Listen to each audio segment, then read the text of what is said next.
Primeiro livro dos Reis, capítulo de número 13, do versículo de número 1 até o versículo de número 10. Eu farei a leitura, irmãos, do texto bíblico, e quando nós lemos a palavra do Senhor, o próprio Deus fala conosco, e então nós vamos passar a pregação da palavra do Senhor, para o Senhor mesmo, através do seu Espírito, nos ensine a sua palavra, nos faça guardá-la em nosso coração, para nós não pecarmos contra Ele e para nós o glorificarmos como convém aos santos. Veja só o que esse texto diz. Eis que, por ordem do Senhor, veio de Judá a Betel um homem de Deus. E Jeroboão estava junto ao altar para queimar incenso. Clamou o profeta contra o altar, por ordem do Senhor, e disse: Altar, altar! Assim diz o Senhor: Eis que um filho nascerá à casa de Davi, cujo nome será Josias, o qual sacrificará sobre ti os sacerdotes dos altos, que queimam sobre ti incenso, e ossos humanos se queimarão sobre ti. Deu naquele mesmo dia um sinal dizendo: Esse é o sinal de que o Senhor falou: Eis que o altar se fenderá, e se derramará a cinza que há sobre ele. Tendo o rei ouvido as palavras do homem de Deus, que clamara contra o altar de Betel, Jeroboão estendeu a mão de sobre o altar, dizendo: Prendei-o. Mas a mão que estendera contra o homem de Deus secou, e não a podia recolher. O altar se fendeu, e a cinza se derramou do altar, segundo o sinal que o homem de Deus apontara por ordem do Senhor. Então disse o rei ao homem de Deus: Implora o favor do Senhor teu Deus e ora por mim, para que eu possa recolher a mão. Então o homem de Deus implorou o favor do Senhor, e a mão do rei se lhe recolheu, e ficou como dantes. Disse o rei ao homem de Deus: Vem comigo à casa e fortalece-te, e eu te recompensarei. Porém o homem de Deus disse ao rei: Ainda que me destes metade da tua casa, não iria contigo, nem comeria pão, nem beberia água neste lugar. Porque assim me ordenou o Senhor pela sua palavra, dizendo: Não comerás pão, nem beberás água, e não voltarás pelo caminho por onde foste. E se foi por outro caminho, e não voltou pelo caminho por onde viera a Betel. Vamos orar? Ó Deus santo e bendito, Pai, agora que nós estamos diante da Tua palavra, será pregada, ó Deus, que nossa mente e o nosso coração estejam atentos, ó Pai, e que nós, pelo Espírito do Senhor, que habita em todo aquele que lhe pertence, nós nos submetamos à Tua palavra, porque Deus, ela nos julgará, ó Deus, por ter dado-nos a graça de não termos ouvidos espirituais surdos para a Tua palavra. Mas, ó Deus, que nós ouçamos a Tua palavra, que nós creiamos em Cristo Jesus e que nós, de fato, obedeçamos os mandamentos do Senhor para a glória e honra do Senhor e de Teu Filho amado. Assim nós oramos em nome do Senhor Jesus Cristo, com perdão dos pecados. Amém. Meus irmãos, nós temos visto já que o reino de Israel se dividiu, lembram-se? Que por causa do pecado de idolatria de Salomão, embora ele fosse um crente, ele como crente era falho, e ele caiu em idolatria, e ainda que crente, quando falha, ele não é, e muitas vezes não pode ser poupado das consequências de seu pecado. Embora Deus perdoe os pecados e não destrua o crente, pelo contrário, o crente está salvo no amor de Deus, as consequências muitas vezes podem vir para que aquele crente nunca mais faça isso. Salomão então caiu em idolatria e Deus prometeu que ele tiraria parte do reino das mãos de Salomão e daria ao seu igual, a outro homem israelita. E então vocês se lembram que Jeroboão, que era um homem hábil, que era um homem com talentos, ele era um israelita, e ele foi encontrado num caminho por um profeta de Deus, e esse profeta de Deus tirou a sua capa, a rasgou em 12 pedaços, deu 10 a Jeroboão e conservou 2, dizendo: o Senhor dará a ti nas mãos 10 tribos de Israel, e você será rei sobre elas. E 2 tribos apenas ficarão com a casa de Davi. Ficarão melhor com a casa de Davi. Se você obedecer a Deus, Jeroboão, Deus te fará casa estável. Ele abençoará o seu reino. Se você obedecer a Deus, disse o profeta. E Jeroboão começa muito mal. Ele começa muito mal. Nós vimos no último domingo que estivemos, no primeiro livro dos reis, que Jeroboão, ele começa a, de fato, conduzir esse novo reino dele, o reino de Israel, o reino das 10 tribos, a adoração idólatra. Lembra-se? Ele faz 2 bezerros. Coloca esses 2 bezerros, estrategicamente, em cidades do norte e do sul do território de Israel, território do seu reino. Para que os homens não possam sair de Israel, do reino norte, para ir a Jerusalém adorar. Então ele diz: não, vocês não precisam ir lá no templo, no templo melhor, para adorar. Vocês têm adoração aqui, no nosso território. E então ele fez 2 bezerros de ouro, para que o povo adorasse, um em Dan e outro em Betel. E então ele começa a adorar a Deus, não como Deus prescrever em sua palavra, mas ao seu bel prazer.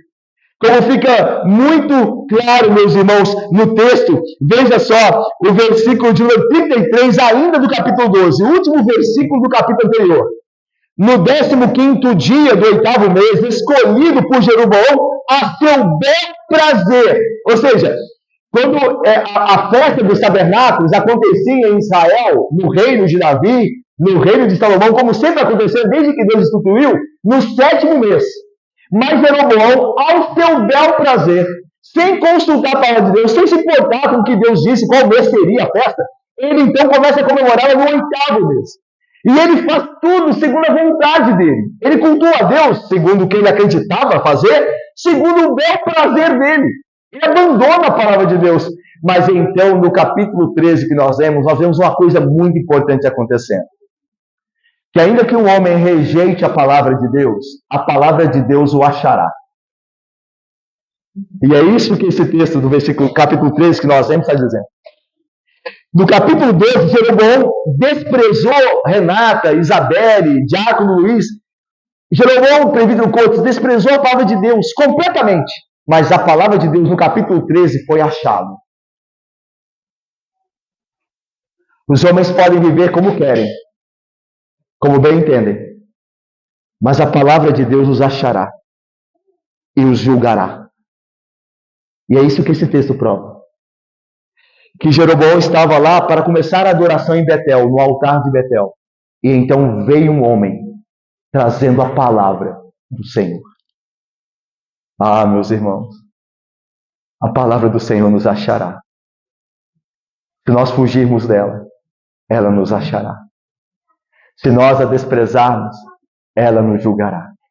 Não há como fugir da palavra de Deus. Ninguém fugirá. Ou nós nos submetemos a ela, ou ela nos destruirá.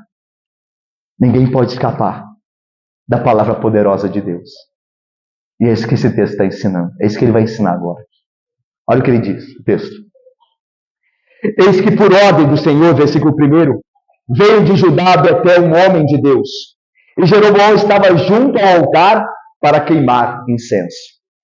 Se os sacerdotes, que o texto do capítulo 12 diz que Jeroboão colocou para o serviço dele, não diriam nada contra ele, porque ele era o rei de Israel, das 10 tribos, então Deus trouxe um profeta lá do reino do sul, lá da casa de Davi, para de fato exortar e de fato julgar o pecado de Jeroboão. Jeroboão tentou cercar de todas as maneiras para que ninguém o reprovasse. Ele escolheu seus sacerdotes, que não eram segundo a tribo de Levi. Ele cercou-se de pessoas que só falariam para ele o que é agradável e nunca discordariam dele porque era o rei. Mas Deus levantou um homem lá do reino do sul, lá da tribo de Judá, e esse homem foi trazer a palavra do Senhor a Jeroboão. E esse homem chegou quando Jeroboão estava ali cometendo o crime dele. de adoração pagã segundo o seu bel prazer, de adoração idólatra. Diz o texto que quando o homem de Deus, o homem do Senhor, veio ajudar até Betel, Jeroboão estava junto ao altar para queimar incenso. Você já encontra aqui um erro dele, de Jeroboão, um pecado dele. Ele não deveria jamais estar junto ao altar para queimar incenso. Isso era um dever e um ofício de quem? Dos sacerdotes. Os reis não podiam fazer isso, querido pastor Rogério. Isso era uma função dos sacerdotes, e especificamente dos sacerdotes levitas. Mas lá estava o rei Jeroboão achando que poderia fazer. Então ele é pego aqui em flagrante, por assim dizer. Ele é pego na cena do crime, fazendo aquilo que é errado. Por isso a Bíblia diz que Deus vai encontrar o pecado. Deus vai encontrar o pecador. Nada que oculto seja que não venha a ser revelado. Deus sempre encontrará o pecador. Se ele não se arrepender, Deus vai achar o pecador em seus pecados. É o que acontece aqui. Jeroboão estava pecando, mas a palavra de Deus foi enviada por esse profeta de Deus enviado lá do sul. E encontrou Jeroboão na hora do seu pecado, na hora do seu crime diante de Deus, o seu crime religioso. E veja agora o que diz o versículo 2, as palavras desse profeta. E é interessante que nós não temos o nome do profeta. Ok? A Kátia. Nós não temos o nome do profeta aqui, Kátia, querida, minha irmã Laila. Nós não temos. O que significa? Nós já vimos até no sermão passado, nós falamos isso. Que o mais importante é a mensagem, não o instrumento dela, Daniele e Silas. O mais importante, Vitor, é a mensagem e não o instrumento. A mensagem deve ser ouvida. Se a mensagem é correta, pouco importa o homem. Vamos dar ouvido à mensagem correta. Mas se o homem é celebrado e a mensagem está errada, para fora com aquele homem. Para fora com aquele homem. Porque a mensagem está errada. Por isso a Bíblia muitas vezes não diz o nome dos profetas. Muitos profetas, eles são apresentados sem nome, para mostrar que o que mais importa é a mensagem que ele traz, e não quem o homem é. Ok? Então veja, versículo 2 diz assim: clamou o profeta contra o altar, por ordem do Senhor, e disse: altar, altar, assim diz o Senhor, eis que um filho nascerá à casa de Davi, cujo nome será Josias, o qual sacrificará sobre ti os sacerdotes dos altos que queimam sobre ti incenso, e ossos humanos se queimarão sobre ti. Deu, naquele mesmo dia, um sinal dizendo, continuou o profeta, esse é o sinal que o Senhor falou, eis que o altar se fenderá, e se derramará a cinza que há sobre ele. Irmãos, Deus pronunciou por meio desse profeta de Judá, do reino do sul, uma terrível profecia de julgamento contra Jeroboão. No momento em que o rei estava consagrando o santuário de Betel, daquela idolatria afastada da palavra do Senhor, com o sacrifício que ele ali ofereceria, Deus lhe disse que aquele altar ímpio seria profanado, seria de fato dissolvido, quebrado, e os seus sacerdotes ímpios posteriormente seriam destruídos. Mas isso não foi o pior que foi de fato profetizado por este homem, esse profeta de Judá. O pior é que, de fato, esses atos devastadores de julgamento de Deus sobre o reino de Jeroboão significavam que a sua dinastia não perduraria, que a casa de Jeroboão teria fim, que a sua casa não ficaria no trono de Israel para sempre. E o próprio reino de Israel, que se desviaria da vontade do Senhor, seria por fim destruído, como foi em 722 pelo reino da Assíria. O homem de Deus então profetizou aqui, não só contra o altar, mas também contra a própria casa de Jeroboão, dizendo que um rei nasceria da casa de Davi, chamado Josias, e ele viria, destruiria o altar que Jeroboão levantou, e queimaria os sacerdotes, e mataria os sacerdotes daquele culto pagão. Esta, de fato, irmãos, essa verdade que foi profetizada aqui, ela de fato aconteceu. O segundo livro dos reis dá testemunho da reforma que realizou o rei Josias, rei de Judá, 300 anos depois. 300 anos depois dessa profecia aqui, que nós temos no texto, nasceu o rei Josias, o rei de Judá, e ele promoveu uma reforma religiosa. E ele quebrou em todos os territórios os postes ídolos, os altares de adoração pagã, idólatras. O texto de 2 Reis diz assim: também o altar que estava em Betel, esse altar que nós estamos vendo aqui, que Jeroboão construiu em Betel, também o altar que estava em Betel, e o alto que fez Jeroboão, filho de Nebate, que tinha feito pecar com ele Israel. Esse altar, junto com o alto, o rei Josias derrubou, destruiu o alto, reduziu a pó o seu altar e queimou o poste ídolo. Olhando Josias ao seu redor, viu sepulturas que estavam ali no monte, mandou tirar delas os ossos e os queimou sobre o altar, e assim o profanou, segundo a palavra do Senhor, que apregoara o homem de Deus que havia anunciado estas coisas. Lá nesse texto que nós acabamos de ler, lá em 2 Reis faz menção desse texto aqui. Isso tudo aconteceu segundo Deus havia profetizado pelo homem que ele enviou como seu profeta a Jeroboão.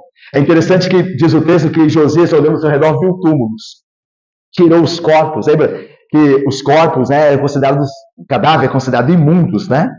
Então, aí Josias pega aqueles ossos dos mortos e queima sobre o altar que ele acabava de destruir, para que nunca mais ninguém levantasse aquele altar, porque agora ele foi profanado. Aquele lugar agora era imundo. É esse o sentido. Ele viu as sepulturas e aproveitou e pegou os ossos daqueles cadáveres, né? E queimou-os ali para tornar aquele lugar imundo, para ninguém nunca mais levantar nenhum falso altar, nenhuma adoração acontecer naquele lugar ali. Por isso, então, se cumpriu a profecia que esse homem de Deus havia dito. Levantar-se-á um homem da casa de Davi. O seu nome, até o nome dele, irmão. O seu nome será 300 anos antes. O seu nome será Josias. E ele destruirá o altar e queimará ossos sobre ele. E aconteceu exatamente o que a palavra do Senhor disse. Como não tremer diante da palavra do Senhor, não? Como o crente treme diante da palavra do Senhor. Porque tudo que o Senhor fala em sua palavra, ele cumpre. Para o bem ou para o mal. Se nós nos arrependermos, ele nos dará graça. Para o nosso bem, porque ele prometeu. Seja qual for o pecado, se nós nos arrependermos, ele nos perdoará os pecados. Ele nos sarará completamente. Ele nos santificará, porque ele prometeu. Mas se nós não nos arrependermos, ele nos achará. E no nosso pecado, ele nos destruirá, como ele prometeu. A palavra do Senhor não falha. 300 anos antes. Para se cumprir 300 anos depois. Mas se cumpriu exatamente como o Senhor havia dito. Isso aconteceu por mais que Jeroboão tentasse impedir. Olha como Jeroboão tentou impedir. Olha o versículo 4. Vamos ler juntos? Por favor. Tendo o rei ouvido as palavras do homem de Deus,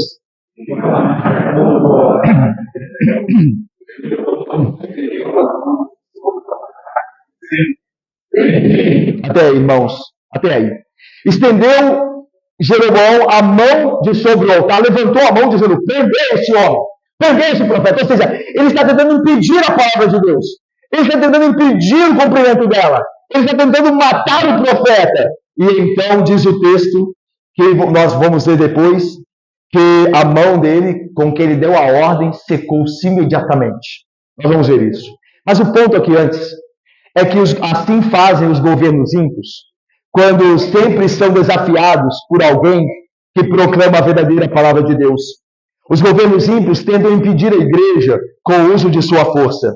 Isso é verdade na China comunista, hoje, na Coreia do Norte, na Arábia Saudita e em muitos outros lugares ao redor do mundo, onde cristãos se encontram presos e são proibidos de pregar o Evangelho. Mas, irmãos, sabe o que esse texto nos mostra para nosso contexto hoje? E principalmente nesses lugares onde a palavra de Deus é perseguida, onde os homens da palavra de Deus são perseguidos, é que não adianta tentar impedir a palavra do Senhor. Qualquer pessoa, qualquer rei, por mais poderoso, qualquer governante, por mais influente, qualquer magistrado, por mais poder que tenha um terreno, A palavra de Deus jamais será impedida de prosperar. O apóstolo Paulo escreveu sobre isso quando esteve preso em Roma. Ele disse assim: estou sofrendo, preso com correntes, como se fosse um criminoso. Como se fosse, ele não era. Mas ele estava sendo tratado como se fosse. Aí ele diz assim: mas a palavra de Deus não está presa. Ninguém pode impedir a palavra de Deus. Aliás, meus irmãos, a história da Bíblia e a história da igreja cristã mostra que quanto mais a igreja é perseguida, mais a igreja prospera. Mais a igreja cresce. Tanto que chegou o momento da prisão de Paulo, em uma das prisões de Paulo em Roma, que a guarda pretoriana, a guarda de elite do imperador, já havia nela pessoas e soldados e guardas crentes, convertidos. Tanto que Paulo diz que a palavra está se espalhando até mesmo na guarda pretoriana. Aqueles guardas de elite que acompanhavam Paulo em sua prisão começavam a crer no evangelho. Enquanto ele estava preso, ele diz: eu estou de fato amarrado como se fosse um criminoso, mas a palavra não está amarrada. Ninguém, irmão, jamais poderá impedir a palavra do Senhor de alcançar o seu objetivo. Ninguém jamais fará isso, irmãos. Com toda a perseguição que se levante, a palavra de Deus não está presa. Ela jamais estará. A palavra de Deus é poderosa. Mas o texto continua, que naquele momento em que o rei Jeroboão levantou a mão para dar a ordem de prisão ao profeta do Senhor, diz o texto: mas a mão que estendera contra o homem de Deus secou, e não a podia recolher. E diz o versículo 5, o altar se fendeu, e a ideia de rachou em dois, quebrou-se em dois pedaços, e a cinza se derramou, a cinza que estava sendo queimada, a cinza se derramou do altar, segundo o sinal que o homem de Deus apontara por ordem do Senhor. Irmãos, assim a profecia se realizou. Ou seja, lembra? Altar serás fendido, e a cinza que está sobre ti cairá, diz o profeta. E imediatamente isso aconteceu. Assim a profecia se realizou por um milagre direto, ou talvez por algum cataclismo providencial. Deus usa o que Ele quer. O altar de Jeroboão se dividiu em dois. As cinzas se derramaram, como disse o profeta anteriormente, e isso era um sinal claro e imediato de que Deus estava falando a verdade. Os deuses de Jeroboão tinham falhado. Eles nada podiam fazer para impedir a palavra do Senhor, de fato, de se cumprir. Versículo 6 diz assim: então disse o rei ao homem de Deus. Olha Jeroboão o que ele diz agora. E presta atenção nisso aqui, que é muito importante. Olha o que ele diz: implora o favor do Senhor teu Deus, e ora por mim, para que eu possa recolher a mão. Então a mão dele havia secado, ok? E ele pede para que a sua mão volte ao normal, que ele possa recolher a mão. Ou seja, está pedindo por uma dificuldade de saúde aqui, um problema de enfermidade. A maior preocupação do rei, aqui nós vemos, foi a sua mão que secara. Não era a sua idolatria pela qual ele recebia o juízo. Era a mão dele que estava seca. Tanto que diz o texto. E implora, ele devia dizer assim, né?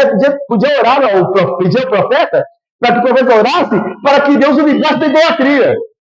Para que Deus o livrasse do falso culto. Mas ele está preocupado com a mão dele. Implora o Senhor, que Deus ora por mim, para que eu possa recolher a mão. A mesma mão que Jeroboão tinha levantado contra a casa de Salomão, está lá em 1 Reis, capítulo 11, que nós já vimos. Lá diz que Jeroboão levantou a sua mão contra a casa de Davi. Era a mão agora que estava inútil, estava seca. Alguns teólogos aqui, irmãos, têm sugerido, quando estudam esse texto, que o que acontecera com a sua mão foi uma espécie de espasmo, talvez muscular, ou uma rigidez nervosa causada pelo choque, quando identificou que sua vítima era um profeta. Ou seja, ele entrou em choque, e isso fez com que, de fato, houvesse uma rigidez nervosa. A mão dele secara, ficava sem mexer, ok? É possível, é uma sugestão, ok? Outros estudiosos têm atribuído a doença de Jeroboão a um bloqueio repentino da artéria principal ou uma embolia, de fato, cerebral. São possíveis causas, embora nós sabemos que, de um jeito ou de outro, aquilo era um julgamento do Senhor. Porque Deus usa doenças, Deus usa enfermidades para julgar os pecadores. Nós já vimos aqui várias vezes, né, Isaac?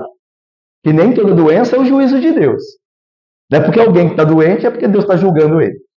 Mas em alguns casos é. Ok?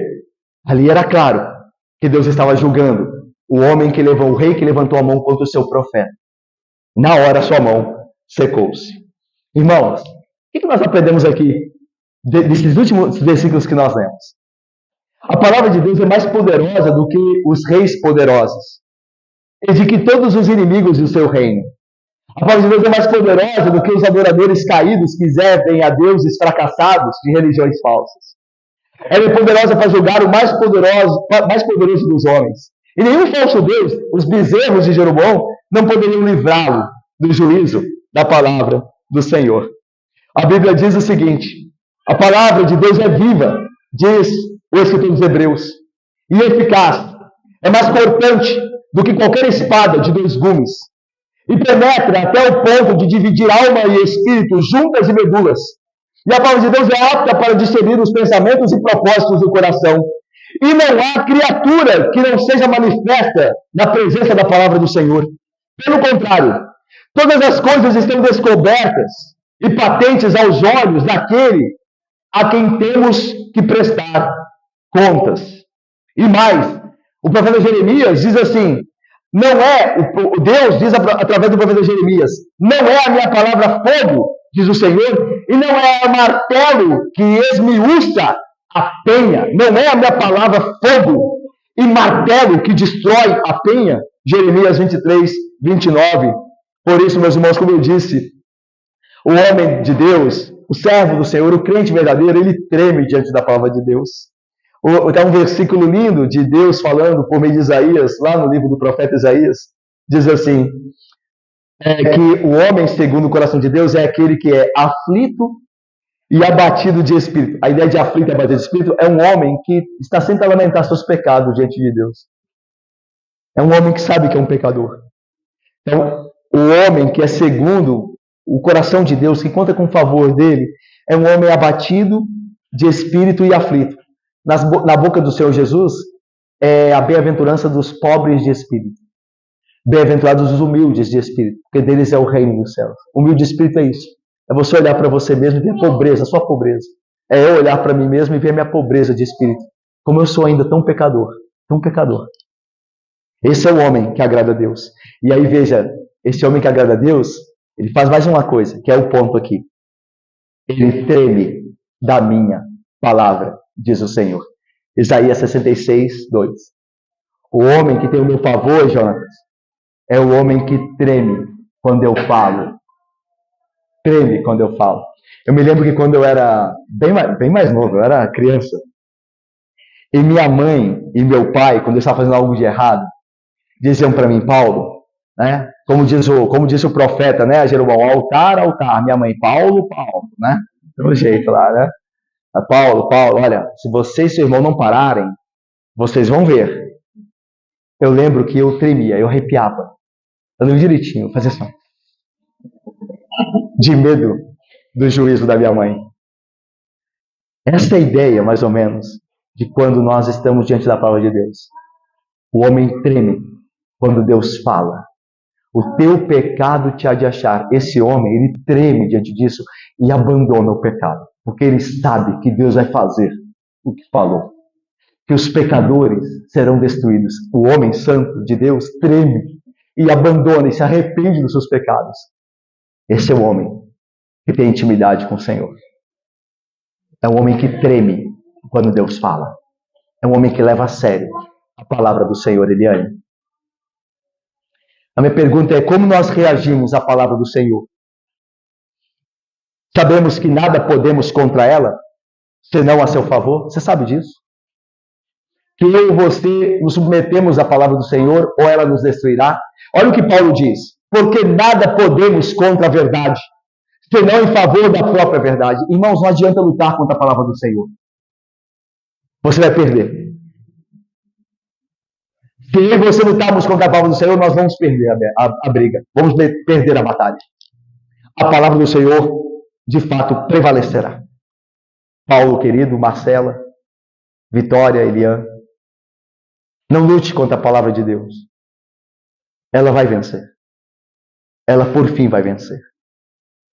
Nós nada podemos, diz Paulo, contra a verdade, senão a favor dela. Fique a favor dela. Creia nela. Se arrependa, Laura. Eu e você. E então nós estaremos seguros. Mas se nós resistirmos, nada nós poderemos. Quanto a poderosa palavra de Deus. O coração de Jeroboão foi exposto aqui pela palavra de Deus. Vamos voltar ao texto. Ele se recusou a ouvi-la e tudo fez à sua maneira com seus cultos idólatras, ok? Felizmente, Deus estava aqui lhe dando mais uma oportunidade para obedecer. Como é que Jeroboão deveria responder? Certo? Olha aí, versículo de número 6. Então disse o rei ao homem de Deus: implora o favor do Senhor, como nós vimos, teu Deus, e ora por mim para que eu possa recolher a mão. Então o homem de Deus implorou o favor do Senhor, e a mão do rei se lhe recolheu e ficou como dantes. É interessante aqui que tem algumas coisas positivas, no primeiro instante, Juan e Cida, sobre a atitude de Jeroboão, Débora e Leila e Ângela querida. Jeroboão podia ter se irritado contra o profeta, certo? Certo? Mesmo com a mão secou-se, ele podia falar assim: mata esse profeta aí. Olha o que ele fez. Certo? Mas ele não fez assim, ele não se irritou com o profeta, não. Ele pediu ao profeta que o profeta orasse por ele. Está aí no texto, Caleb. Então, meus irmãos, nós vemos que Jeroboão, ele tem um princípio, uma atitude correta. A princípio, aparentemente. Ele não se irrita contra o profeta e ele pede o favor do Senhor. Ele fala aqui, olha, implora o favor do Senhor. Então, de certa forma, Jeroboão, no primeiro momento, se vê indigno. Olha, implora o favor, eu não mereço, mas implora o favor do Senhor. Ele parece um crente, não é verdade? Olha, parece uma oração nossa, não é? Olha, Senhor, teu favor, vem sobre nós o teu favor. Eu não mereço, mas vem, parece, não parece? Ok? E veja, pela graça de Deus, a oração do profeta, que foi feita em prol do rei, foi ouvida. E diz o texto que a mão do rei se lhe recolheu e ficou como antes, ficou boa. Legal? Parece tudo bem, né? O rei converteu lá, aparentemente, a mão sarou.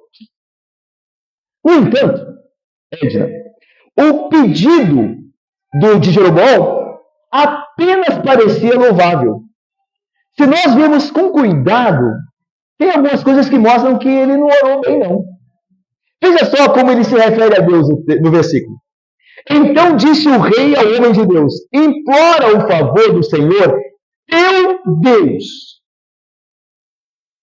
Ora, Marcelo, e Silvia, e Yara, e Cristina, e Vitor, não era o Deus de Jeroboão, era o Deus do profeta, mas não de Jeroboão.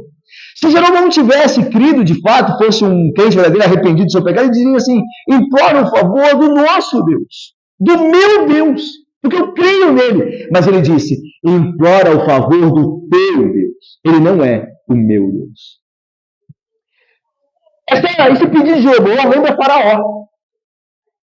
Irmãos, Faraó é um padrão de inimigo na Bíblia do povo de Deus.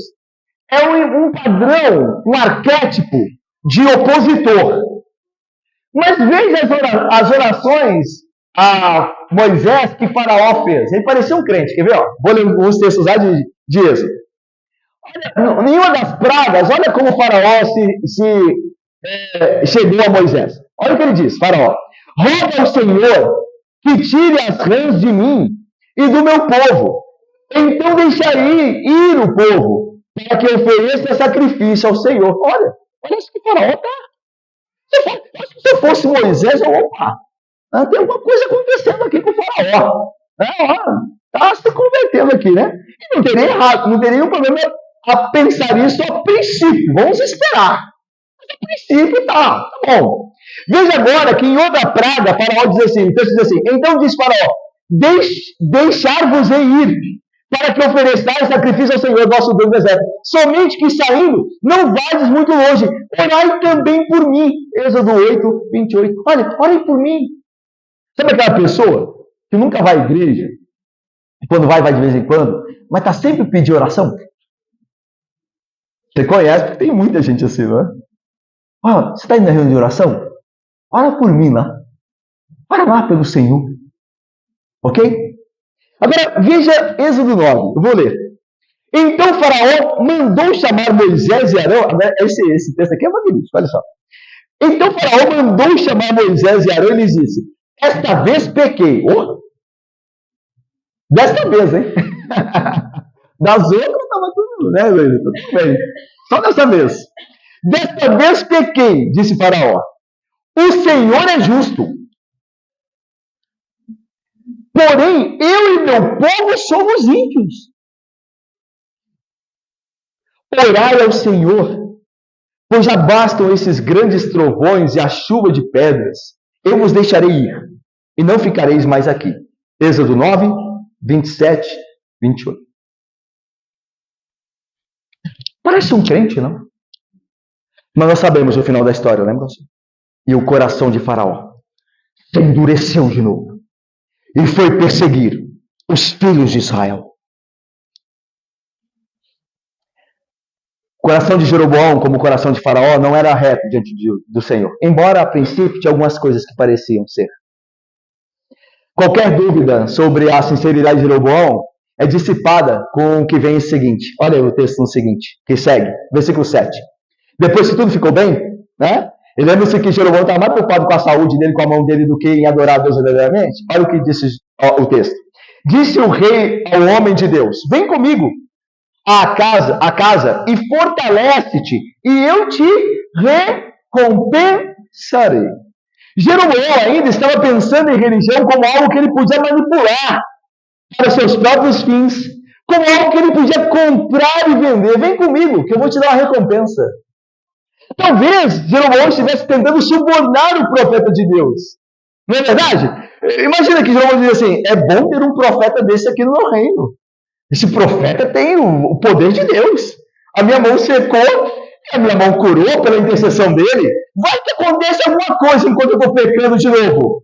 Ter esse homem, agradar esse homem, é um bom negócio. Talvez eu consiga comprá-lo. Vem que eu vou te dar uma recompensa. Eu vou te dar um presente. Vai à minha casa, come ali comigo. Então ele queria fazer da religião um negócio para ele prosperar nos seus interesses. Meus irmãos, da mesma maneira que Jeroboão tentou impedir o povo de Deus para ir a Jerusalém, lembra? Estabelecendo cultos idólatras no seu território, agora ele tenta impedir o homem de Deus de voltar para Jerusalém. Olha, eu quero, o meu reino vai ter um plus aqui com esse profeta. Eu tenho sacerdotes aqui, mas um profeta poderoso como esse, eu posso comprá-lo. Ele pode ser o meu profeta poderoso. Só que o homem de Deus não estava à venda. Olha o que ele responde no versículo 8. O que o texto diz? Porém, vamos ver juntos? Porém, o homem de Deus disse ao rei: ainda que me desses metade da tua casa, eu contigo, nem comigo, nem. Então, o homem de Deus não estava disposto a se vender. Ele diz aí o texto: ainda que me desses metade da tua casa, não iria contigo, nem comeria pão, nem beberia água nesse lugar. E por que o homem de Deus está agindo assim, Vitor? Por que está agindo assim, Emily, querida, e Diácono João, e meu irmão Rodrigo? Por que está agindo assim? Ele mesmo explica. Olha, o texto explica aí, versículo 9, olha. Porque assim me ordenou o Senhor pela sua palavra, dizendo: não comerás pão, nem beberás água, e não voltarás pelo caminho por onde foste. E aí o autor do texto diz assim: e se foi então o profeta por outro caminho, e não voltou pelo caminho por onde viera a Betel. O homem de Deus permaneceu firme, mesmo com a proposta de Jeroboão, que daria a ele muitos presentes e recursos, Leandro querido, e meu irmão Diácono João Teres e minha irmã Luci. Alguns teólogos creem que a resposta do profeta a Jeroboão é uma maneira de Deus estar dizendo e provando a Jeroboão que Jeroboão deveria, Laura, ter obedecido a Deus como o profeta está obedecendo. Lembra que quando Deus proferiu aquela promessa a Jeroboão que ele seria bem sucedido se ele obedecesse a palavra do Senhor e seu reino seria estável? Se ele obedecesse? E ele não obedeceu, certo? Agora ele está lidando com o profeta que está obedecendo. Então, alguns teólogos sugerem que Deus está usando esse profeta para mostrar a Jeroboão o que ele deveria ter feito quando foi tentado a não fazer. Ele foi tentado a não obedecer a palavra de Deus e acabou não obedecendo, caiu na tentação. Mas o profeta foi tentado também a não obedecer. E ele disse: não. Deus falou para eu não comer nada aqui nem beber. E para eu voltar para ajudar. Nem mesmo pelo caminho que eu vim. Por outro caminho. E eu vou obedecer o que Deus diz. Então a maneira de Jeroboão ser envergonhado. Essa é a ideia. Que o profeta está fazendo aquilo que o rei deveria ter feito. E eu termino aqui. É triste ver o que aconteceu com o rei Jeroboão nesse texto. Em resposta à oração, o seu corpo foi curado, Valdir, Gabriela, Sofia. Mas a sua alma recusou o seu arrependimento. Existe muita gente assim, né, Camila? Que quando tem um problema de saúde, vem correndo à igreja. E veja, eu falo disso aqui, né, presbítero Marcelo? Nós falamos aqui. Não é nada de errado. Nós estamos com um problema de saúde e irmos a Deus. Pelo contrário, Deus é o único que pode ser os médicos e, através dos médicos, nos curar. Não tem problema nenhum. Mas quando a pessoa mira, e Natália, só procura o Senhor quando tem algum problema de saúde, tem alguma coisa errada. E assim era Jeroboão. Ele foi curado no corpo, mas não na alma. Ele recebeu a graça comum, mas não a especial. Isso é trágico. Porque quando a pessoa recebe a graça comum, quando a pessoa é curada da sua enfermidade física, ele pode achar que está tudo bem com Deus. Mas se a alma dele não é curada, Júlia, não está, Flávio, nada muito bem. Pelo contrário. Assim nós aprendemos, meus irmãos, que muitos querem que o Senhor lhes ajude em suas dificuldades, mas nunca desejam ou estão dispostos a deixarem seus caminhos pecaminosos. E nós somos assim também. Confessemos. Às vezes nós não oramos muito para que Deus nos santifique mais e nos faça andar em seus caminhos. Mas quando nós passamos algum aperto, como nós nos tornamos intercessores. Como nós clamamos. Há alguns que procuram o Senhor, senão muitos, sempre buscando emprego. Veja, não é pecado isso, ok? Como nós estamos falando. Mas buscá-lo só para isso, aí sim. Alguns procuram o Senhor só buscando emprego, saúde, restauração de seu casamento, o que seja. Mas jamais desejam se comprometer em arrependimento e obediência. Isso porque arrepender-se às vezes, e muitas vezes, e geralmente, custa muito caro. Arrepender-se é uma coisa que custa muito caro. Deixar o pecado tão amado, se humilhar diante do Senhor e às vezes até mesmo dos homens, não é verdade? Diante dos homens. Arrependimento, nós nos humilhamos diante de Deus. E em alguns arrependimentos, até diante dos homens nós temos que nos humilhar. Às vezes são faltas públicas. E a gente tem que ir na frente dos homens pedir perdão. Custa muito caro arrepender-se. Por isso os homens geralmente não querem. Eles querem que tudo funcione bem. Mas independente do arrependimento deles. Porque o arrependimento custa muito caro. Custa deixar aquele pecado que nós praticamos durante a semana. E quando aquele pecado começa a cobrar, aí nós corremos para Deus. Senhor, por favor, não permita que eu passe por isso. E aí, na graça comum, Ele nos perdoa e aí nós voltamos ao pecado. E é sempre assim. Como Jeroboão. Será que é assim conosco? Será que é assim conosco? Jeroboão estava disposto a pedir a ajuda do Senhor, mas não estava disposto a abandonar seus planos. Jeroboão, embora poderia parecer, não era um crente salvo, redimido e transformado. Parecia. Ora por mim. Olha, implora o favor do Senhor. Mas ele não mudou seu comportamento. Ele não se arrependeu, de fato, no coração. E eu termino, irmãos, perguntando quem nós somos. Nós somos como Jeroboão ou somos como Davi? Nós nos arrependemos de fato e de verdade, como Davi fez, os homens da Bíblia, fiéis? Ou só queremos os benefícios do Senhor quando estamos em aperto? Quando Deus nos corrige, desejamos apenas que Ele retire a sua mão pesada de sobre nós para nós voltarmos aos nossos pecados. É assim que nós lidamos com Deus? É assim que nós nos relacionamos com Ele? Irmãos, faça o que o arrependimento exige de você. Se arrependa. Busque ao Senhor não só por questões de emprego, de saúde, de casamento, de família, de filhos, de doença. Nessas coisas também busque ao Senhor, mas não só por isso.